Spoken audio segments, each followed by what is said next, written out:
Napoleon said, number one, a leader needs unwavering courage. And I don't know if I totally agree with the unwavering part of this or not, because sometimes our courage does waver a little. You know, bend but not break. You know, courage mounts up, and then sometimes we have the doubts that creep in, and we reach a little deeper to find that courage that overcomes our doubts and our fears. So I would probably debate a little bit with Napoleon on this unwavering courage, because sometimes courage does waver. But as long as it stays, as long as in the end there it is to serve you, the courage to do what you didn't think you could do, the courage to step into territory that might be a little unfamiliar, the courage to talk to somebody you don't know, the courage to attempt conducting a meeting, the courage to give your first testimonial, the courage to, you know, solve problems you couldn't solve before, that kind of courage.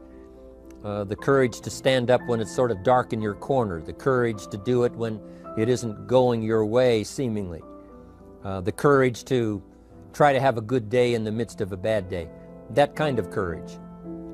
Wavering a little at times, yes, because we all have doubts that attack us. We all have small fears that creep in. That is the nature of life. But that's what faith is all about. That's what courage is all about. To serve us when our doubts will not serve us well. Faith to overcome fear, and courage to overcome our doubts. But that is a good quality, a good attribute for a leader, and that's unwavering courage. Second, Napoleon said self-control. That, of course, is the very essence of life itself, is self-control. Because we all have this warfare going on. You know, it's going on in the world, the warfare between liberty and tyranny. In our own body, the warfare between health and illness, the struggle is on. The struggle between light and darkness, the struggle between good and evil.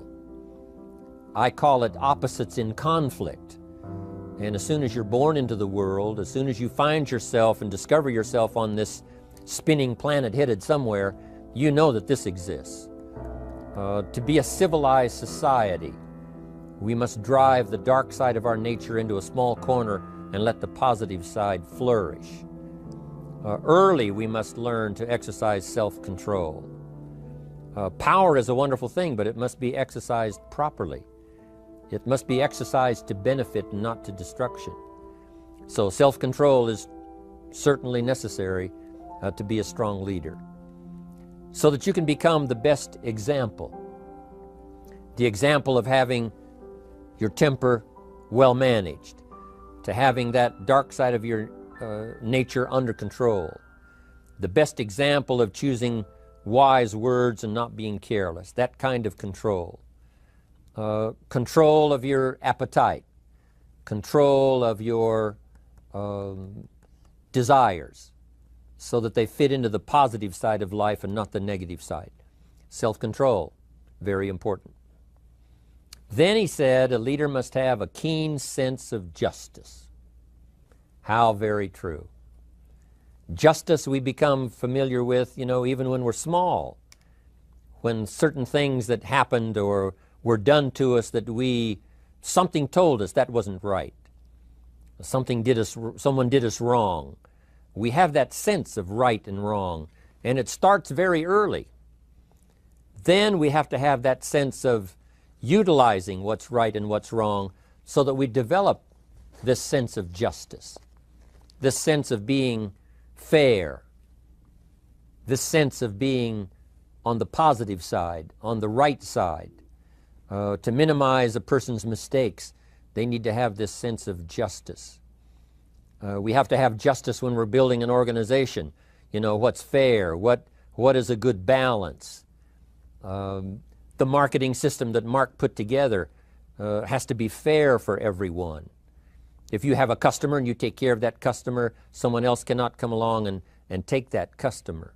The same is true with the distributor. Certain rules and regulations, so that all of us have a chance to fit within this framework of fairness, justice, and what's right. Otherwise, enterprise cannot work. Otherwise, we have what we call, in a political sense, anarchy, where there is no justice, when might is the order of the day, power is the order of the day, not the law, not the rule, not what's right, but power. And we would all dismiss that. It's been a catastrophe in the last 6,000 years, the governments that resorted to power instead of democracy, that resorted to intimidation instead of freedom. And we all know the terrible toll that that takes. But it takes a toll not only politically in a country or politically around the world, but it takes a toll even in enterprise. It takes a toll in school if a teacher is unfair. It takes a toll in working on a team where someone is unfair, or where the leadership is not fair in the administration of justice. So this is true, a keen sense of justice and what's fair and what's right. Part of this we have to learn as we go. You know, you don't have it all the first year. You haven't got it all the second year, the third year. After all the years that I've, been around, both as a human being and as a business person, we're still, even at these years, trying to decide what's best, what's fair, what's right, to give balance to our life and to build on a firm foundation for the future. So I agree with Napoleon. Good idea. A sense of justice. Here's another one, he said, definiteness of decision. Indecision is the thief of opportunity. If you don't decide, the opportunity could slip away. If you don't decide what you're going to do today, the day could get away and you're not very effective.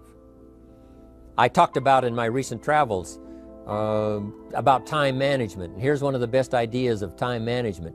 Don't start the day until you have it finished. Is it possible to finish the day before you start it? And the answer is yes. If you don't finish it to the best of your ability, have some idea, some good plan, sure enough, the day escapes. And in the morning you say, let's see, what should I do now? In the afternoon you say, hey, time's getting away from me, what should I do now? And now most of the day is lost. Most of the day escapes not being utilized and doesn't work for you simply because you didn't make those decisions early, at the early part of the day. The decisions we make in the early part of our life sometimes last for a lifetime. The early decisions that you make about what you're going to do with your life as far as Herbalife is concerned, those decisions are vitally important.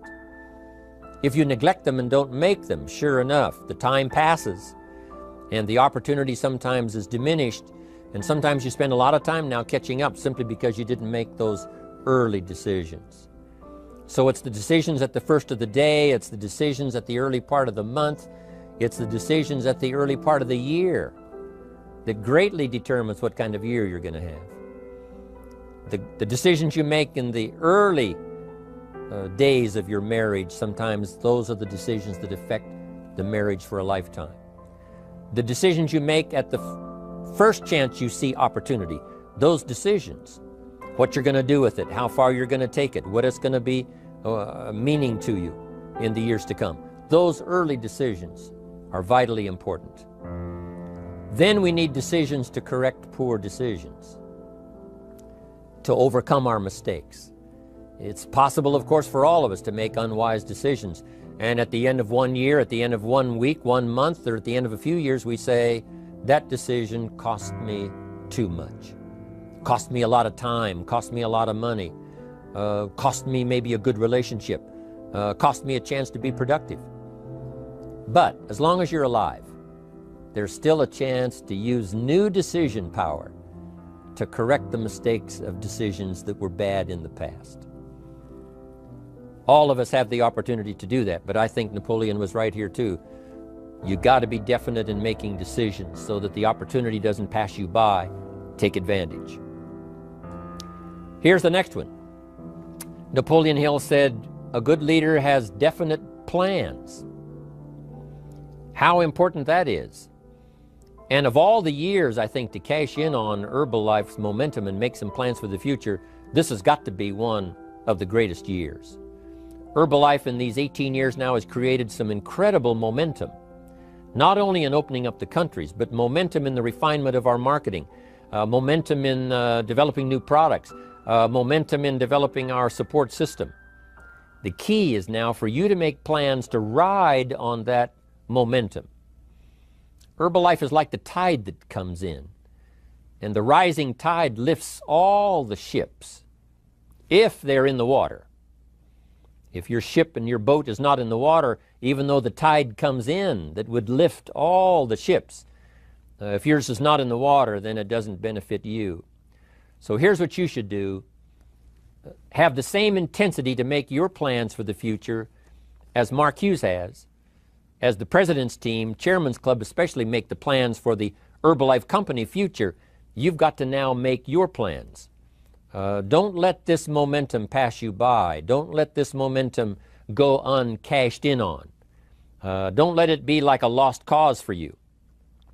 And maybe you've, because of the lack of plans, have lost a month or two, or you've lost a week or two, or maybe you've lost a year, and you were 10% effective instead of 100%. Now's the time to change all that and start making some plans. Your Herbalife plans, they're vitally important. You might as well cash in on the Herbalife plans for world expansion, the Herbalife plans for expansion within your country, the Herbalife plans for the expansion of the business, the incentives. You know, cash in on that, capture that, and say, I've got to have some plans that match Herbalife. Not necessarily match Herbalife in numbers, but that can match Herbalife in momentum, that can match Herbalife in cashing in on the opportunity, your plans for Herbalife expansion. You got to have some plans for your family, all right? You got to take your family along, don't leave them out. One of the challenges all of us have in making our plans is how to balance everything, to make sure that we don't regret at the end of a year, I spent too much time on that. I spent too much money. And then if you have, say, how can I not do that again? And construct some better plans so that you won't have any regrets at the end of a year to come, 5 years to come, 3 or 4, 5 years to come. Definite plans. The plans for the use of your money. One thing I've admired about Mark Hughes since I've met him all those years ago, once he started becoming successful, he had a splendid plan, not only for his personal success in terms of financial security, but in terms of the company. Because Mark has to look after the company and make sure that the company is secure, that the company has plenty of reserves, so that no matter what happens around the world, and when you're doing business in 37 countries, you can imagine what the challenge is to make sure the plans for each country are there, the backup plans, the financial plans, as well as products and opportunity and marketing. It is a challenge beyond comprehension to most of us what kind of planning that takes in terms of trying to make Herbalife secure for the future. I described it in one of the summit classes as Mark takes the same pledge that the President of the United States takes, and that is to preserve and protect and defend the Constitution, says the President. But Mark has to preserve and protect and defend the company to make sure it's viable, not just in America where it started, but all around the world in each country. It's an awesome responsibility.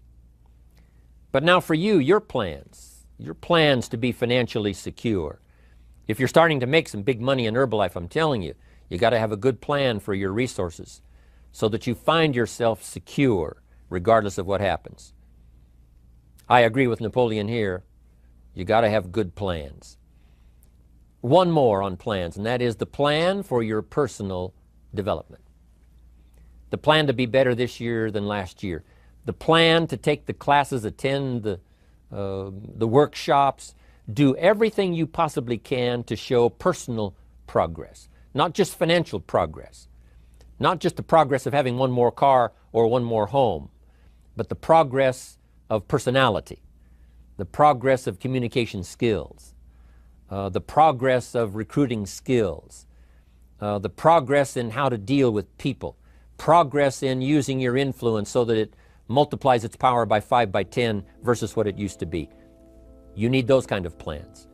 A plan for personal growth, personal development, a plan to be all that you can possibly be in the years to come as you develop your Herbalife business and your life business and your family business, all of that. Got to have good plans. Next, Napoleon Hill had a good saying. It was something my father had and passed it on to me as a good philosophy, and here's what he said. A good leader has the habit of doing more than what he gets paid for. What an incredible philosophy this is. The habit of doing more than you get paid for. It's what we call the service that you put out like seeds in the ground that doesn't bring the harvest immediately, but the harvest is yet to come. It's called like putting out the capital in capitalism. Doing more than you get paid for means that you're getting ready for the next move up. Because if you do more than you get paid for, you've made an investment. The average person might think if I do more than the company requires, then they're ripping me off. I'm not getting paid for that extra time, that extra attention. But you must not view it that way. You must say, I'm getting there a little earlier, staying a little later, as an investment in my own personal future. Because I want that kind of reputation. I want that kind of philosophy to work in my life. Do more than you get paid for. And this philosophy works incredibly well in Herbalife. You make the Herbalife sale of the Herbalife products. Now you must do more than you've gotten paid for. Right? They've got the product, you've got the money. But you can't stop your investment there. Now you must develop the investment in time, effort, and energy in turning that new customer into a testimonial. And sometimes that's the most difficult work, the work after the sale. Because the sale might be fairly easy. Someone says, hey, I've been looking for this product, I need it, here's my money. But now you've got to stay with them, make sure they don't just buy the product, but that they use the product. And that they don't just use the product, they keep using the product. That's the work after the sale. But if you learn to make that kind of an investment and do more than you get immediately paid for, the payoff in the future can be fantastic. Because as we all know in Herbalife, what really pays off is not a sale of the product. What really pays off is a testimonial. A testimonial that gives you more sales than you can keep up with. A testimonial that takes you places you could never go by yourself, introduces you to people you'd never see on your own. That kind of investment is so powerful. So you do more than you get paid for up front. It's happened for me, making the investment. When I first started lecturing 36 years ago, I talked to high school classes, college classes, service clubs, and I gave it all away. I went and talked for free. Someone said, Mr. Rohn, would you come and do this breakfast talk? I said, sure. Could you do this luncheon talk for this service club? I said, of course. And all of that in the beginning was for free. Primarily because I'd made my fortune, I didn't need the money, but I did it for free, but look what it's made for me by giving that kind of service in those early days. And finally it led to business and led to an enterprise. And I was giving the seminar all those years ago here in Los Angeles, and Mark Hughes was in my audience. So what you don't get paid for, don't worry about that. Just render the service with the vision of the future that it'll come back multiplied if you have this kind of habit, this kind of philosophy. Next, Napoleon Hill talks about personality. You need a pleasing personality. There's many parts to your personality. One is your working personality. The kind of behavior, the kind of attitude that you need, especially in the public. Some things you can kind of get by with, being a little careless, maybe in private, but in public, where it counts so much in your paycheck, it counts so much in building your business for the future, your own personality. But here's what you also must remember. You develop your personality in private so that it serves you well in the public. Sometimes we get the mistaken idea, I can be careless with just these few and be more careful when I have 1,000. But see, that doesn't work that way. Careless with a few, sure enough, that will creep into your presentation for 1,000 people. Here's the best practice, and the Herbalife opportunity in our marketing systems gives you the best chance to do that. The influence you have one-on-one, that's what really counts. You say, well, I'm only talking to 2 people, it doesn't matter much. That's when it really matters. Because if you'll practice well there, using your personality, using your influence, to get someone's attention, to get them to listen, to get them to participate, the kind of personality that someone says, I'd like to be around this person. They're unusual. They're not like the average person I meet on my everyday experience. That kind of personality. But you've got to practice it behind the scenes. You've got to practice it one-on-one. And if you're effective one-on-one, 1-on-3, 1-on-5, I promise you, that will get you ready to now perform with the kind of personality, the kind of charisma that wins people when you're in front of 500 people, 1,000 people, 5,000. So this is a good point, working on your personality. Here's the best gift you can give someone, and that's the gift of attention. Attention is so powerful. When I was a young man, I met Nelson Rockefeller, one of the richest men in America at that time. He's gone now, but he was a unique individual, ran for vice president of the United States. And I had a chance to be where he was holding a press conference. And I got close enough so that when he walked out, I had a chance to step up, right, when security was not all that severe in those days. And I had a chance to put out my hand, shake his hand, and say, Mr. Rockefeller, my name is Jim Rohn. And what I remember most was the attention he gave me. With the lights of the cameras around and everybody all around, he looked right at me and said, Jim Rohn, where are you from? I said, Idaho. He said, I really like Idaho. It's one of my favorite states in all of the country. And for just a few seconds, he gave me his attention, shook my hand. I'll never forget the handshake, right? One of those multi-million-dollar handshakes. But I'll never forget that personal attention he gave me, just for a few seconds. It was powerful. Made an impression on me that's lasted until this day. That's why I remember to tell the story. So, same thing you can learn to do. Utilize your personality, utilize your influence, give people the gift of attention. Here's the rest of my list now as we finish up. Next, Napoleon Hill said a leader needs sympathy and understanding. We have to develop that early in our lives. All of our lives, we have to look at those that are less fortunate than we are. Those who need a helping hand, and especially now we learn to look at those who need an opportunity, those who need a change in their health, those who need a change in their life and in their lifestyle. It's this kind of sympathy and understanding that drove Mark Hughes to construct the company. It took that kind of understanding, that kind of sympathy, that kind of deep emotional feeling. Then Mark understood what it meant to be poor. He understood what it meant not to have. He understood what it meant to be short on finances, on resources. He understood what it meant to lack, a full formal education. He knew all of those lacks. And instead of crying about it, he said, what I will do is change it for myself, and then I'll help other people that have the same challenge. Lack of education, lack of the money, lack of the resources, lack of good health, faced with all kinds of difficulties they can't solve. I'll get mine solved, and then I'll be strong enough and have the skills to where I can help other people. That kind of leadership quality is so powerful. That kind of understanding. Here's the next one. A leader must have, Napoleon said, a mastery of the details. How very true.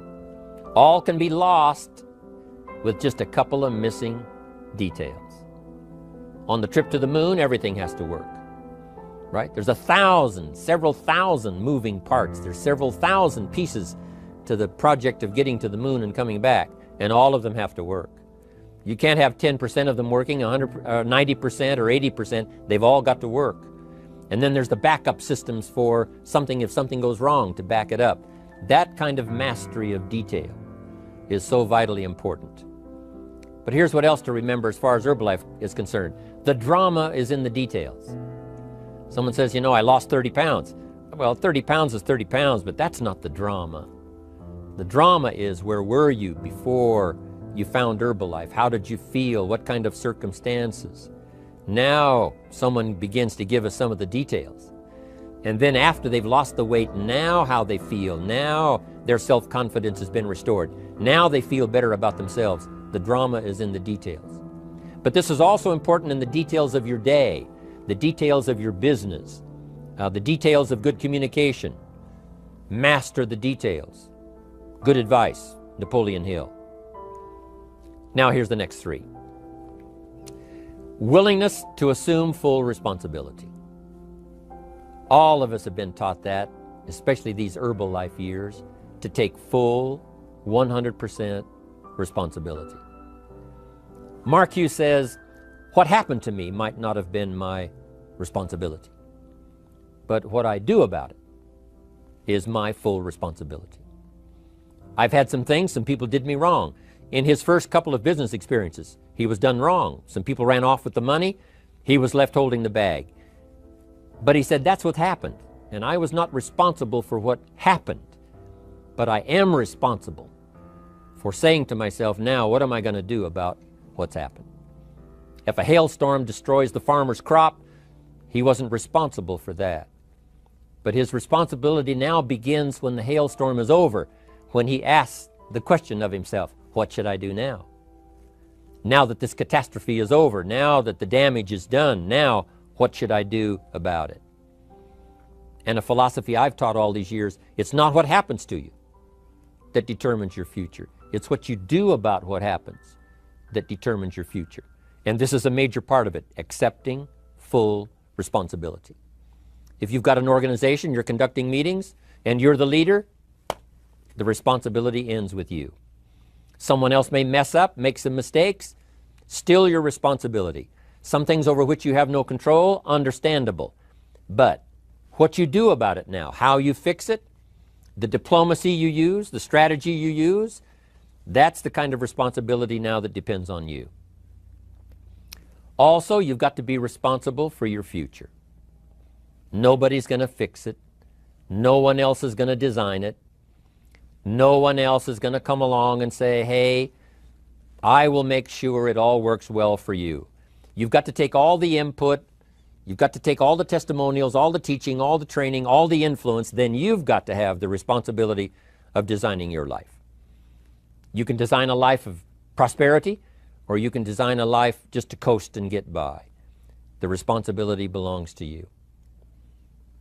Now here's the last two. Next is cooperation. One of the great things we learn in Herbalife is how to cooperate so that we take advantage of each other's ideas, we take advantage of each other's input, we take advantage of each other's enthusiasm, we take advantage of each other's testimonial, and we take advantage of each other's willingness to grow. That kind of cooperation has built Herbalife. In those early days, Mark got the group together. Jerry Shatanovich, Doug Stuntz, the rest, and made some plans to cooperate. Said, no telling what kind of powerful meetings we can have if we work together. No telling how many people we can affect, even right away, if we work together. You do this part, you do this part, I'll do this part, we'll make it work together, and we'll get the ball rolling. There's an ancient phrase that says, if two or three agree, nothing is impossible. If they agree on the same project, if they agree on the same vision, if they agree on how to get there, I'm telling you, nothing is impossible. Nothing can stand in their way. Just two or three. What's exciting about Herbalife is now we have more than two or three. The president's team now is well populated. Even the chairman's club is growing. The millionaire team is awesome in its numbers as well as in its power.